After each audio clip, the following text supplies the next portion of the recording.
नमस्कार दोस्तों, स्वागत है आपका टिल नाउ में।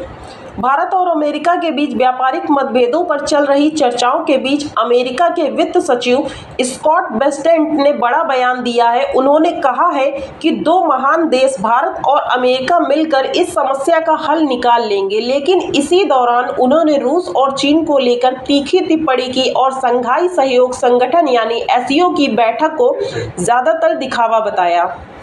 अमेरिका के वित्त सचिव स्कॉट बेसेंट इस समय भारत के साथ व्यापारिक वार्ताओं पर नजर बनाए हुए हैं। उन्होंने कहा है कि भारत और अमेरिका दोनों ही बड़े लोकतांत्रिक देश हैं और दोनों मिलकर हर समस्या का समाधान निकाल सकते हैं। लेकिन इसके साथ ही उन्होंने हाल ही में चीन के तियानजिन में हुई शंघाई सहयोग संगठन एससीओ की बैठक को लेकर कड़ा बयान दिया। बेसेंट ने इस बैठक को परफॉर्मेटिव यानी केवल दिखावे के लिए आयोजित बताया।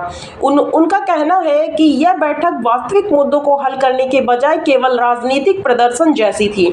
रूस और यूक्रेन युद्ध के संदर्भ में भी उन्होंने भारत और चीन पर सवाल उठाए।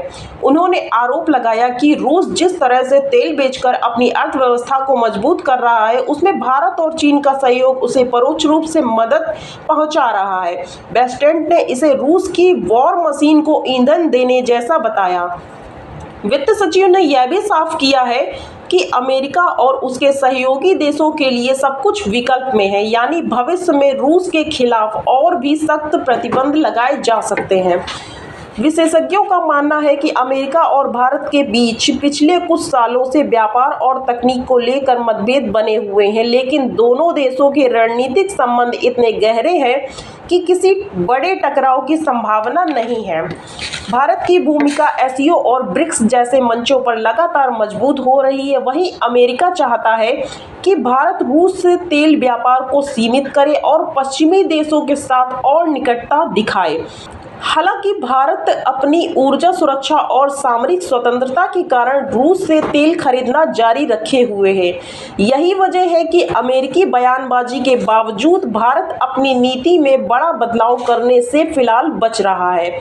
यानी साफ है कि भारत और अमेरिका भले ही व्यापारिक और कूटनीतिक मोर्चे पर कुछ मतभेदों का सामना कर रहे हो, लेकिन दोनों देशों के रिश्ते इतने मजबूत हैं कि टकराव की गुंजाइश बहुत कम है।